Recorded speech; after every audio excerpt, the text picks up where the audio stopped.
नमस्कार दोस्तों, स्वागत है आपका हमारे YouTube channel UPSC IAS exam में। आज मैं करदम रावल आपका दोस्त रोज की तरह लेके आया हूँ आपके लिए द हिंदू एडिटोरियल के एनालिसिस हिंदी के अंदर। आज की तारीख है 16 अक्टूबर 2018 मंगलवार और हम कहते हैं we believe in delivering excellence. तो हमने जनरल स्टडीज के 9 सब्जेक्ट्स का कोर्स डिजाइन किया है, जहां पर है history, geography, economy, environment, ethics, art and culture, science and technology, polity और इंटरनेशनल रिलेशन के प्रीलिम्स और मेंस के इस 9 सब्जेक्ट्स के कोर्स में आपको 300 आवर्स के टाइम फ्रेम के अंदर 350 लेक्चर्स विद डिटेल पीडीएफ मिलती है और इसी के साथ आपको हर महीने का मंथली करंट अफेयर और 30 ऑनलाइन टेस्ट सीरीज जो कंटिन्यूअसली आपको मिलते रहेंगे 2019 के अंदर आने वाले यूपीएससी के मेंस एग्जामिनेशन तक।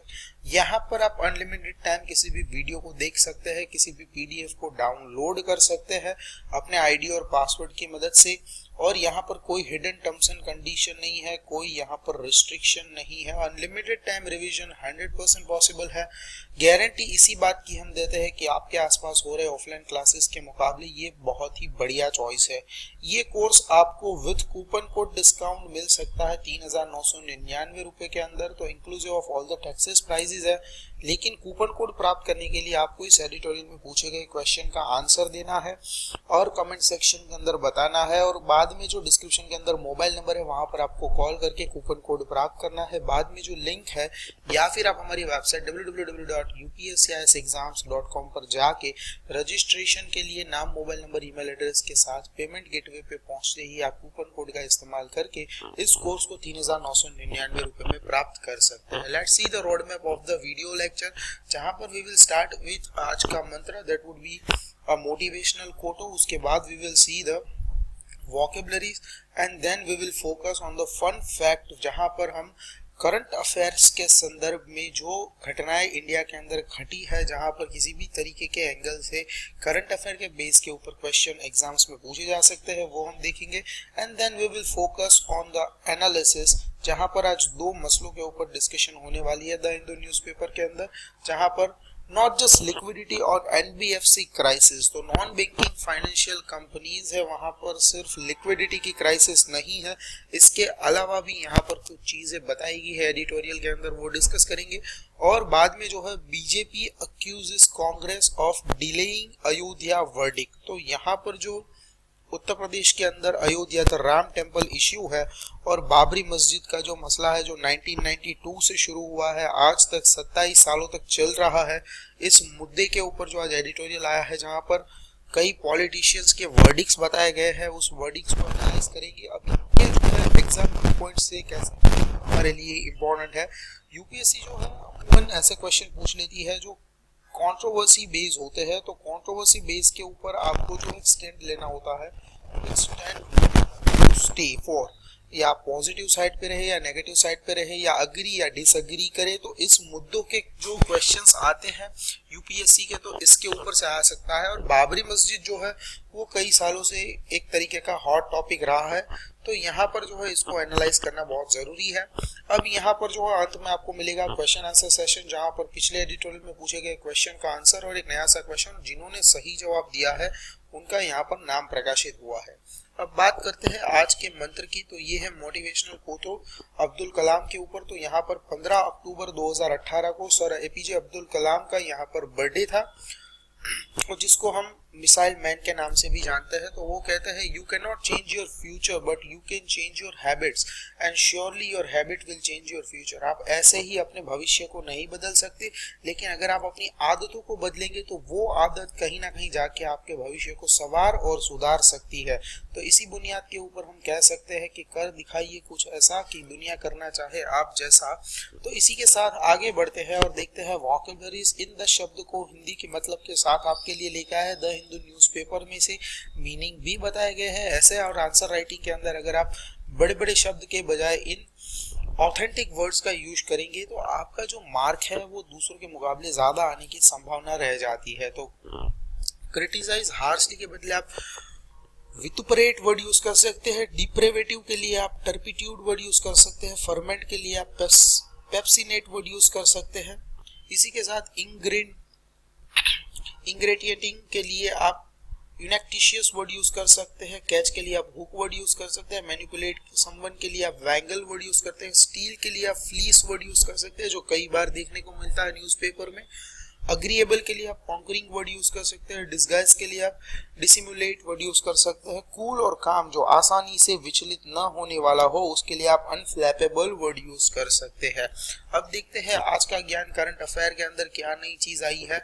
India has been elected to the United Nations Human Right Council. तो ये जो है HRC और HCR ये कई जगह पे कंफ्यूज करते हैं, तो याद रखिए यहाँ पर है UNHRC यानी कि United Nations Human Right council. इसके ऊपर डेडिकेटेड वीडियो भी जो हमने बनाई है जो जल्द ही यहाँ पर हमारे यूट्यूब चैनल के ऊपर पोस्ट होने वाली है। तो अगर आपने अब तक चैनल को सब्सक्राइब नहीं किया है, चैनल को सब्सक्राइब करें और बेल आइकन जो है उसको टच और क्लिक करके देखें कि लाल में से वो ब्लैक कलर में कन्वर्ट होता है या नहीं।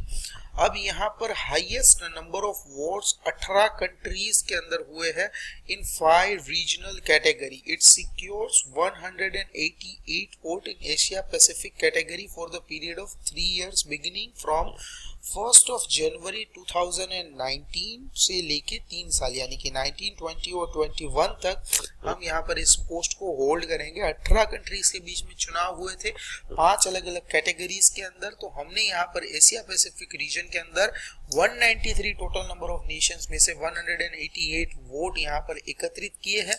5 वोट हमें नहीं मिले, इनमें से एक कंट्री ऐसा था जिन्होंने न्यूट्रल वोट किया। जो जैसे हमारे वोटिंग सिस्टम में नोटा होता है हाँ और ना, दोनों में से एक भी नहीं, न्यूट्रल, हमें कोई मत नहीं देना है इस तरीके का। और 4 कंट्रीज थे जिन्होंने हमें ओपोज किया है। तो आप देख सकते हैं कि 4 कौन कौन से कंट्रीज होते हैं।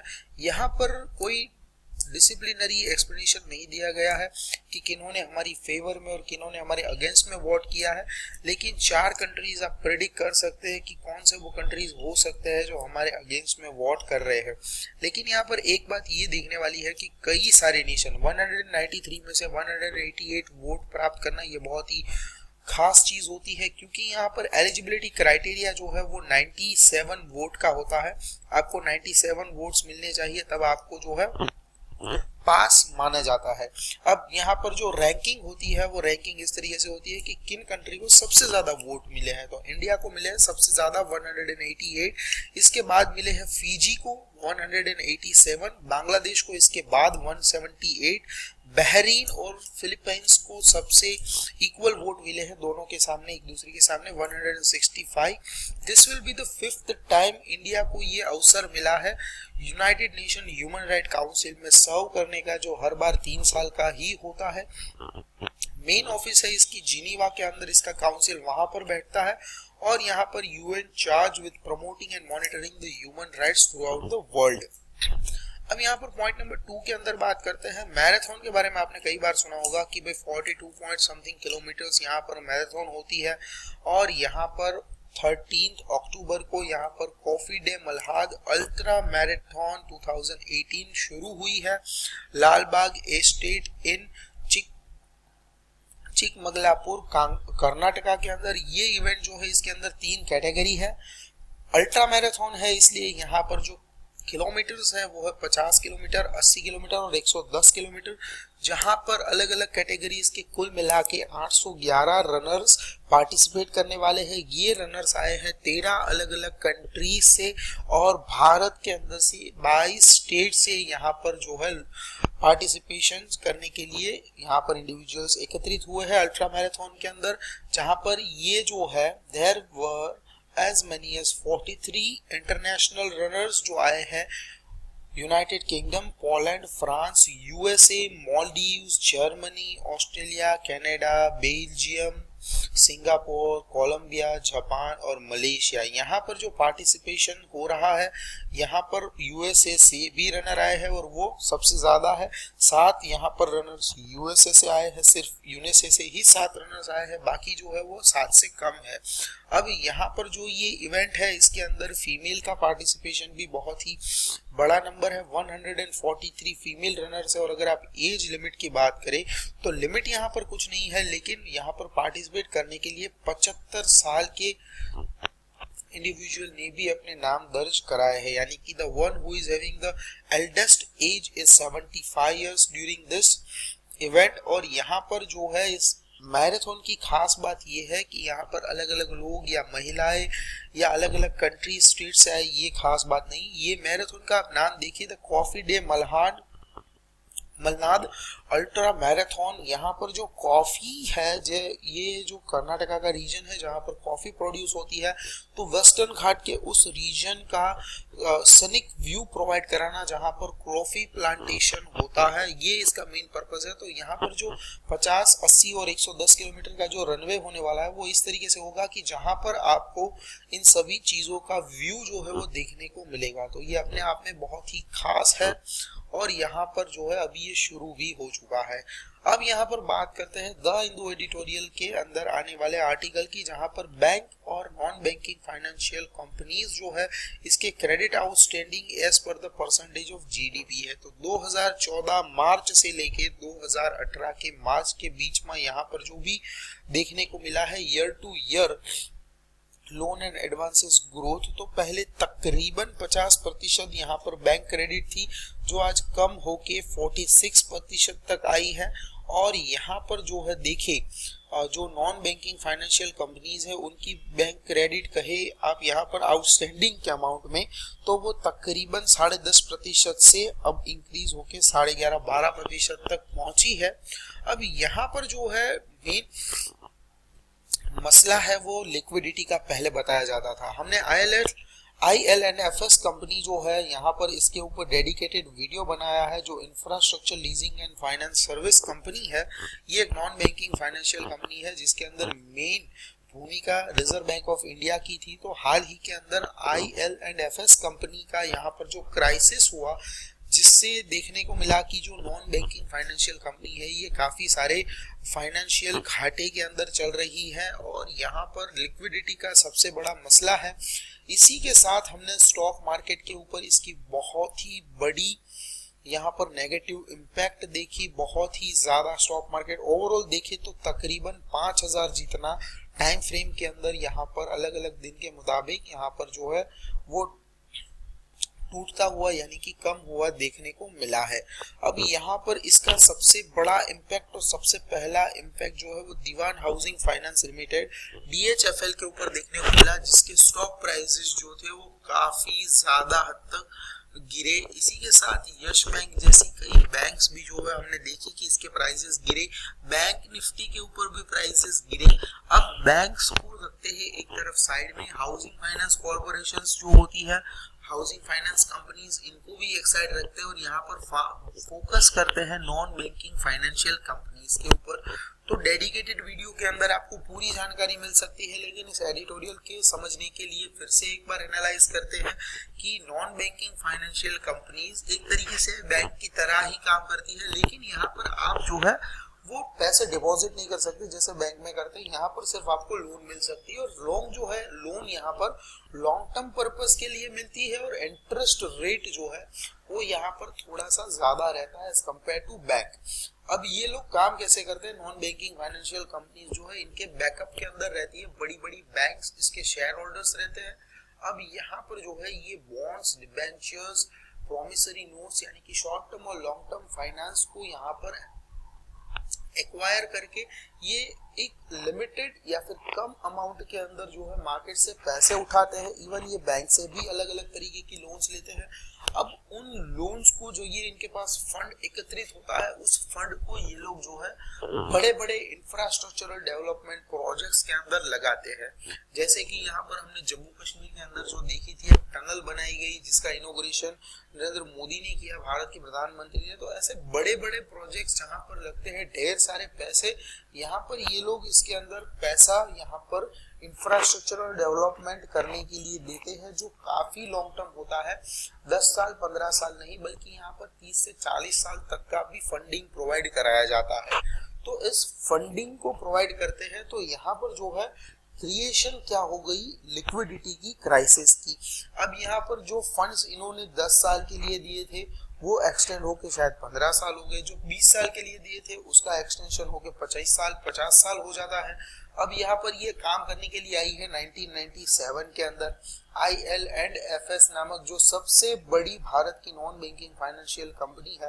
अब यहाँ पर जो शेकी बिजनेस मॉडल्स आजकल देखने को मिल रहे हैं मार्केट के अंदर, जहाँ पर शॉर्ट टर्म डेट फाइनेंसिंग जो है वो लो कॉस्ट के ऊपर इन लोगों को तो मिल जाता है, लेकिन जब बात आती है इन लोगों की रीपेमेंट की, तो यहाँ पर जो है इन लोगों ने जो भी फंड शॉर्ट टर्म क्राइटेरिया से यहाँ पर एक्वायर किए थे 5 साल से लेके 15 साल के टाइम फ्रेम के अंदर, उन सभी का मैच्योरिटी पीरियड देखने को मिल गया। अब यहाँ पर IL&FS यानी कि infrastructure leasing and financial service company को सबके पैसे वापस देने थे, और यहाँ पर पैसे वापस देने के अंदर लिक्विडिटी की क्राइसिस आ गई।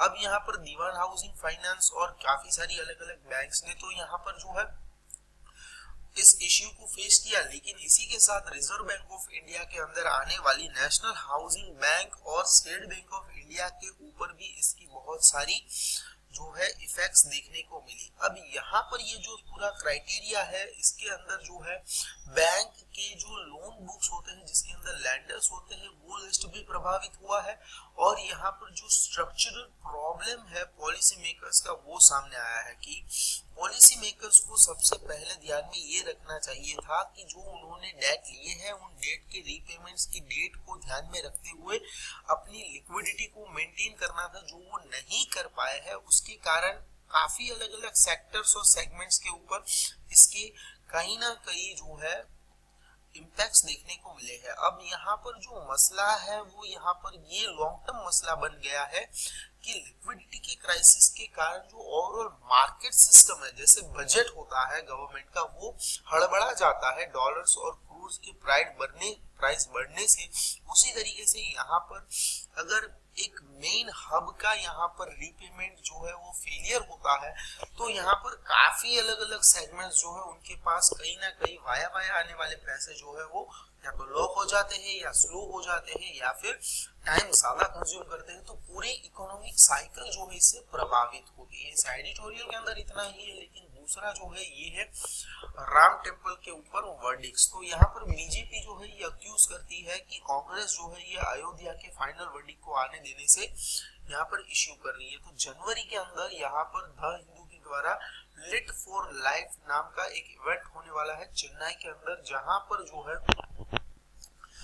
पार्टी के spoke person JVL Narasimha Rao जो कांग्रेस से बिलोंग करते हैं और MP शशि थरूर जो कांग्रेस से बिलोंग करते हैं, member of parliament Shashi Tharoor, और यहाँ पर बीजेपी से नरसिम्हा राव जो है, उन सभी की यहाँ पर पॉइंट्स आए हैं कि भाई जो राम जन्मभूमि का जो केस है उसके वर्डिक्ट को मंडे पर यानी कि कल आने देने पर कांग्रेस पार्टी जो है वो काफी सारे इश्यूज क्रिएट कर रही है। अब जो है ये लिट फॉर लाइफ जो इवेंट है, यहाँ पर जो है कई ऐसे लिटरेचर और इसी के साथ एक तरीके के जो है लाइट डाली जाएगी, रोशनी प्रकाशित की जाएगी कि जीवन जीने के तरीके यहाँ पर किस तरीके से होने चाहिए। यहाँ पर समाज में चल रही जो भी इश्यूज है वो भी डिस्कस होंगे, और यहाँ पर जो पास्ट इवेंट्स हुए हैं वो भी यहाँ पर डिस्क्लोज होने वाले हैं। अब चेन्नई के अंदर ये जो होने वाला है, इसी के अंदर कई सारे मसले कैलकुलेट होने वाले हैं। तो यहाँ पर राम टेम्पल जो है ये भी एक मसला है, राम जन्मभूमि राम मंदिर बनाना, उत्तर प्रदेश के अंदर बाबरी मस्जिद 1992 का इवेंट। अब यहाँ पर वोट बैंक पॉलिटिक्स खेला जा रहा है। मिस्टर राव कहते हैं कि कांग्रेस जो है ये यहाँ पर पूरा का पूरा वोट बैंक पॉलिटिक्स कहते हैं। उनके लीडर ने एक बार कहा कि भाई जी हाँ, Congress party is a Muslim party. अब यहाँ पर राम टेम्पल जो है ये वोट पॉलिटिक्स के अंदर कैसे आ जाता है, हिंदू मुस्लिम जो इवेंट है वो सारे कैलकुलेट करवाते हैं, उसके बाद जो है वोट्स लेने के लिए ये लोग जो है वो फिर से अपने आप को हिंदू की कैटेगरी में भी रखते हैं, मिस्टर राव का ये कहना है। अब यहाँ पर कांग्रेस जो है उसका एक तरीके से सदर्न इंडिया के साथ एक तरीके से एक पार्शियल रिलेशन है, उन लोगों को पहले से ही यहाँ पर जो है पार्शियलिटी का नेचर देखने को मिला है। तो यहाँ पर जब ये conversation former West Bengal governor जो है गोपाल कृष्ण गांधी उनके साथ यहाँ पर शेयर किया गया, तो उन्होंने कहा, मिस्टर थरूर ने कहा था कि हिंदू कम्युनिटी जो है he was very conscious that a vast majority of his fellow Hindu believed that his यानी कि जो अयोध्या की साइट है was the specific birth place of mister Lord Ram. अब यहाँ पर जो है ये राम मंदिर की जो कंट्रोवर्सी है, यहाँ पर इस कंट्रोवर्सी को लेते हुए बात बहुत ज्यादा आगे बढ़ जाती है और जैसे जैसे न्यूज मीडिया नजदीक पहुंचती है अलग अलग मेंबर पार्लियामेंट्स के पास, तो अलग अलग तरीके से सब अपने अपने व्यू पॉइंट्स रखते हैं।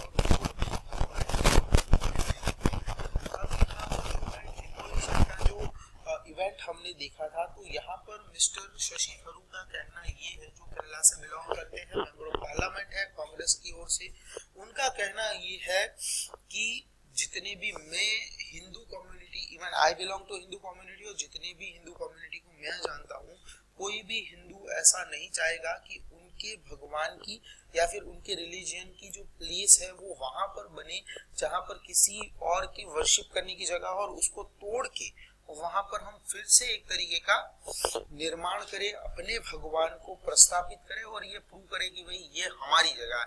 अब जगह के रिलेटेड इतनी बड़ी कंट्रोवर्सी और जो समस्या है, ये सबसे बड़ा इवेंट यहाँ पर बन जाता है। और यहाँ पर जो है देखने को मिला था, हमने बाबरी मस्जिद का भी इवेंट देखा था, जब सबसे भारतीय जनता पार्टी की सबसे बड़ी यहाँ पर जो है जीत देखे या फिर एक माइलस्टोन देखे, जब यहाँ पर हमारे यहाँ पर जो अडवाणी जी है और अटल बिहारी वाजपेयी जी है, उनके यहाँ पर जो भी पॉलिटिकल अपनी कैरियर के अंदर जो अचीवमेंट्स देखे, तो उन अचीवमेंट्स में उनका ये एक नाम भी है। अब यहाँ पर mister Rao also accuse that the Congress of following a double pronged strategy of showing its love for Pakistan and working to break India as a part of Mr. Gandhi's divisive mindset। तो यहाँ पर सभी तरीके के एंगल से vote bank का politics और हिंदू मुस्लिम criteria यहाँ पर देखने को मिलता है। कंट्रोवर्सी और भी बढ़ाई जा रही है। कांग्रेस के लीडर नवजोत सिंह सिद्धू ने भी यहाँ पर इस पॉइंट के ऊपर टिप्पणी करने से कहीं इनकार नहीं किया, और जो मिस्टर सिद्धू है ये रिमार्क जो है वो इस तरीके से कहते हैं, on the opposition party and its ruling family Gandhis hated for South India, mister Rao alleged as he cited its ill treatment of the former prime minister P.V. Narasimha Rao in an apparent note to the upcoming assembly polls in Telangana. जैसे कि आप सब जानते हैं कि तेलंगाना के अंदर जो है आने वाले समय के अंदर यहाँ पर इलेक्शंस आने वाले हैं, क्योंकि हाल के अंदर जो सरकार है वो चेंज अभी तो है ही नहीं, और यहाँ पर जो है सरकार जो है वो नहीं आने की संभावना है, क्योंकि यहाँ पर पोल्स जो है वो ड्यू डेट से पहले ही यहाँ पर अनाउंस कर दिए गए हैं। तो यहाँ पर सब तरीके से कंट्रोवर्सी को बढ़ाने की बात हो रही है। Whereas Bharatiya Janata party lead NDA government का ये कहना है कि कांग्रेस जो है वो सॉल्यूशन आने के अंदर देरी लगवा रही है। इस एडिटोरियल के अंदर इतना ही। पिछले एडिटोरियल में हमने आपसे पूछा था who has been chosen as India's first miss trans queen. Correct answer is Veena Shendre. Correct answer Manjay Kumar Singh ने कहा है। और यहाँ पर आज का प्रश्न है, अन्नपूर्णा देवी जो 91 ईयर की एज में हाल ही के अंदर अवसान प्राप्त हुई है, उनका जो है रिसेंट पास्ट अवे हुआ है, तो वो रिनाउंड हिंदुस्तानी म्यूजिशियन कौन से घराने को बिलोंग करती थी? मेवाती घराना, किराना घराना, ग्वालियर घराना और मैवार घराना। आपको कमेंट सेक्शन में सही आंसर देना है। आपका नाम यहाँ पर प्रकाशित हम जरूर से करेंगे, और नाम कमेंट में आप करें, उसके बाद यहाँ पर डिस्क्रिप्शन के मोबाइल नंबर पर कॉल करें और आप जो है अपना कूपन कोड प्राप्त कर लीजिए। वीडियो कंटेंट एक्सप्लेनेशन पसंद आई हो तो वीडियो को लाइक करें, अपने नियर एंड डियर के साथ शेयर करें। चैनल पर नए होने का मतलब है चैनल को आपने सब्सक्राइब नहीं किया है, चैनल को सब्सक्राइब करें और बेल आइकन को टच करके क्लिक करके देखिए वो लाल में से ब्लैक होता है या नहीं। थैंक यू दोस्तों, जय हिंद, भारत माता की जय, वंदे मातरम।